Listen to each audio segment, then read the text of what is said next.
আসসালামু আলাইকুম। জানিয়ে দেব এই মুহূর্তে হাতে পাওয়া সর্বশেষ ভয়ঙ্কর কিছু আন্তর্জাতিক আপডেট বাংলা সংবাদ। শুরুতেই থাকছে সংবাদ শিরোনাম।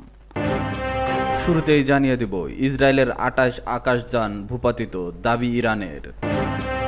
জানিয়ে দেব ইরান এখন পর্যন্ত ৪ শতাধিক ক্ষেপণাস্ত্র ছুড়েছে, জানালো ইসরায়েল। এরপর রয়েছে যারা ইরানের ইতিহাস জানে না তারা ধমকের সুরে কথা বলে না, জানিয়েছে খামেনি। সর্বশেষ থাকছে ইসরায়েল আসলে কি অর্জন করতে চায়।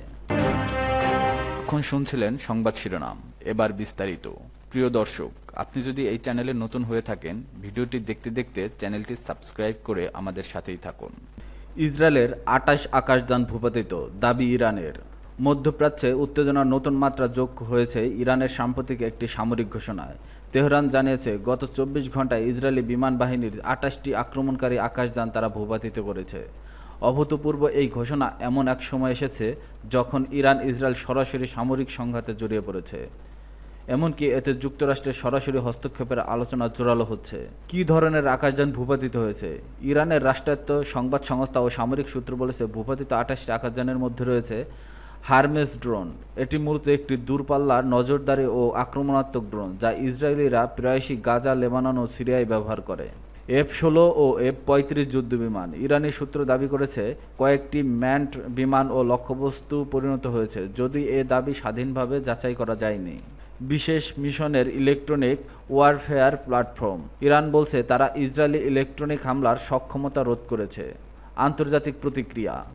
যদিও ইরান এই ঘোষণাকে নিজেদের প্রতিরক্ষা সক্ষমতার বড় সাফল্য হিসেবে দেখাচ্ছে, তবে আন্তর্জাতিক পর্যবেক্ষকরা বিষয়টি এখনও সাবধানতা সহকারে পর্যবেক্ষণ করছেন।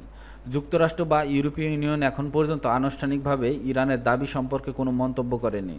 তবে ইসরায়েল জানিয়েছে মঙ্গলবার তারা ইরানের ৬০টির বেশি বিমান ব্যবহার করে ইরানে হামলা চালিয়েছে। ইসরায়েলের জন্য কী বার্তা? বিমান প্রতিরক্ষা সক্ষমতা প্রদর্শন। ইরান বারবার দাবি করে আসছে যে তাদের আকাশ প্রতিরক্ষা ব্যবস্থা, বিশেষ করে বাভার ৩৭৩, খোরদাদ ১৫ ও সাইয়েদ ক্ষেপণাস্ত্র আধুনিক ও খুবই কার্যকর। এগুলোর মাধ্যমে ইসরায়েলি হামলা প্রতিহতের দাবি সেই বার্তাকেই বিশ্বে পৌঁছে দিচ্ছে। মনস্তাত্ত্বিক চাপ প্রয়োগ। ইসরায়েল যদি সত্যিই এতগুলো বিমান হারিয়ে থাকে তাহলে এটি একটি কৌশলগত ধাক্কা। এমন ক্ষয়ক্ষতি ইসরায়েলি জনমত ও সামরিক পরিকল্পনার প্রভাব ফেলতে পারে। যুক্তরাষ্ট্রের উপর চাপ। চলমান সংঘাত যত তীব্র হবে তত বেশি যুক্তরাষ্ট্রকে প্রকাশ্যে সিদ্ধান্ত নিতে হবে যে তারা এতে সরাসরি জড়াবে কিনা। ইরান পরোক্ষভাবে হয়তো ট্রাম্প প্রশাসনকে বলছে, তোমার মিত্র ঝুঁকিতে, তুমি কি পাশে দাঁড়াবে? সামরিক বাস্তবতা বনাম প্রচার যুদ্ধ। তবে আন্তর্জাতিক প্রতিরক্ষা বিশ্লেষকরা বলেছে একযোগে ২৮টি ইসরায়েলি বিমান ভূপাতিত করা সম্ভব হলেও এটি খুবই অস্বাভাবিক ঘটনা। তারা বলেছে হয়তো অনেক ড্রোন ও পুনঃ তথ্য সংগ্রহকারী বিমান ছিল যেগুলো যুদ্ধক্ষেত্রের গভীরে প্রবেশ করেছিল। ইরান কিছু সফলতা পেয়েছে, তবে সংখ্যাটি সম্ভবত অতিরঞ্জিত। ইরানের এই দাবি সত্য হোক বা আংশিক সত্য, এটি একটি স্পষ্ট বার্তা যে আমরা প্রস্তুত ও ইসরায়েল আকাশও নিরাপদ নয়। মূলত এই পরিস্থিতি ইসরায়েলকে আরও কৌশল পরিবর্তনে বাধ্য করতে পারে, আবার বড় কোনো পাল্টা জবাবেও ভিত্তি তৈরি করতে পারে, এমনকি যুক্তরাষ্ট্রকে এতে সরাসরি অংশ নিতেও বাধ্য করতে পারে। ইরান এখন পর্যন্ত ৪ শতাধিক ক্ষেপণাস্ত্র ছুড়েছে, জানালো ইসরায়েল। ইরানের মধ্যে ৬ দিন ধরে সংঘাত চলছে। পাল্টাপাল্টি হামলা শুরুর পর থেকে এখন পর্যন্ত ইসরায়েলের দিকে ৪০০টির বেশি ক্ষেপণাস্ত্র ছুড়েছে তেহরান। নেতানিয়াহুর দপ্তর তথ্য অনুযায়ী ইরানি হামলায় ইসরায়েলের এখন পর্যন্ত ২৪ জন নিহত হয়েছে, আহত হয়েছে ৮০০ জনেরও বেশি। ইরানের হামলার জেরে ৩,৮০০ জনের বেশি মানুষকে তাদের বাড়ি থেকে নিরাপদ জায়গায় সরিয়ে নেওয়া হয়েছে। আর ইসরায়েলের হামলায় এ পর্যন্ত ইরানের নিহতের সংখ্যা ২৪০ জন ছাড়িয়েছে, এর মধ্যে ৭০ জনের বেশি নারী ও শিশু। এদিকে মার্কিন প্রেসিডেন্ট ডোনাল্ড ট্রাম্পকে ইঙ্গিত করে ইরানের সর্বোচ্চ ধর্মীয় নেতা আয়াতুল্লাহ আলী খামেনি বলেছে যারা ইরানের ইতিহাস জানে না তারা কখনো ধমকের সুরে এ জাতির সঙ্গে কথা বলে না। আলী খামেনি বুধবার এক টেলিভিশনের ভাষণে ইসরায়েল ও যুক্তরাষ্ট্রের বিরুদ্ধে এক স্পষ্ট বার্তা দিয়েছেন। তিনি আরও বলেছেন, ইসরায়েলকে ভুলের মাসুল দিতে হবে। ইরান কখনোই পরাজয় স্বীকার করে না, আত্মসমর্পণ করবে না। তিনি যুক্তরাষ্ট্রকে সতর্ক করে বলেন, আমেরিকানরা জেনে রাখুক, যুক্তরাষ্ট্র যদি কোনো ধরনের সামরিক হস্তক্ষেপ করে তবে এর ফলাফল হবে অপূরণীয়। এর আগে গতকাল মঙ্গলবার খামেনিকে ইরানের তথাকথিত সর্বোচ্চ নেতা বলেন ব্যঙ্গ করে ডোনাল্ড ট্রাম্প ট্রুথ সোশ্যালে এক পোস্টে তিনি দাবি করেন খামেনির অবস্থান তারা জানেন, তবে তাকে এখনও হত্যা করবেন না। আরেক পোস্টে ট্রাম্প বলেন, ইরানের আকাশ পুরোপুরি আমাদের নিয়ন্ত্রণে, তবে আমাদের বলতে তিনি কি বুঝিয়েছেন তা ব্যাখ্যা করেননি। যারা ইরানের ইতিহাস জানে না তারা ধমকের সুরে কথা বলে না। মার্কিন প্রেসিডেন্ট ডোনাল্ড ট্রাম্পকে ইঙ্গিত করে ইরানের সর্বোচ্চ ধর্মীয় নেতা আয়াতুল্লাহ আলী খামেনি বলেছে, যারা ইরানের ইতিহাস জানে না তারা কখনো ধমকের সুরে এ জাতির সঙ্গে কথা বলে না।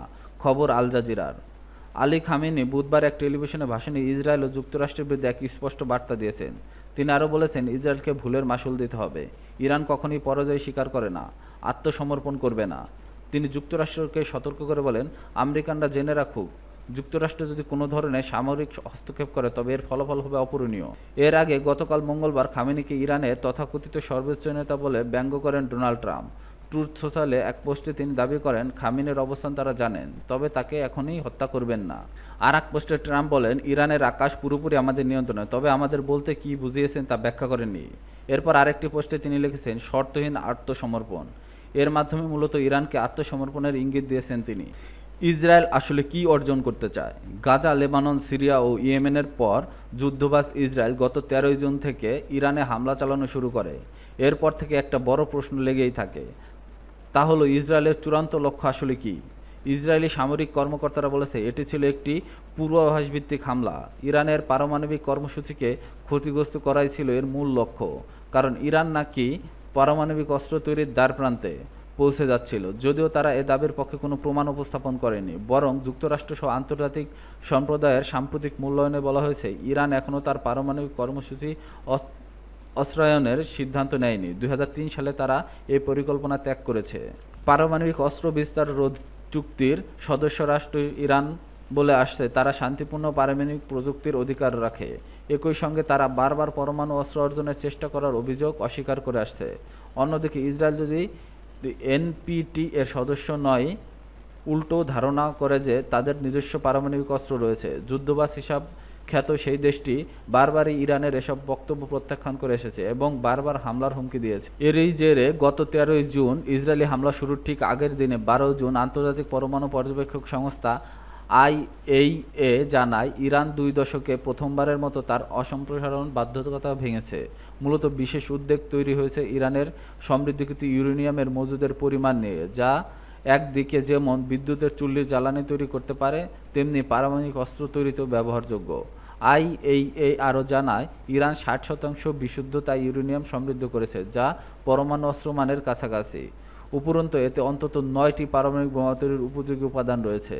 এসবের জেরেই ইসরায়েল ইরানের গুরুত্বপূর্ণ পারমাণবিক স্থাপনাগুলো যেমন নাতানজ ও ইস্পাহানের হামলা চালিয়েছে।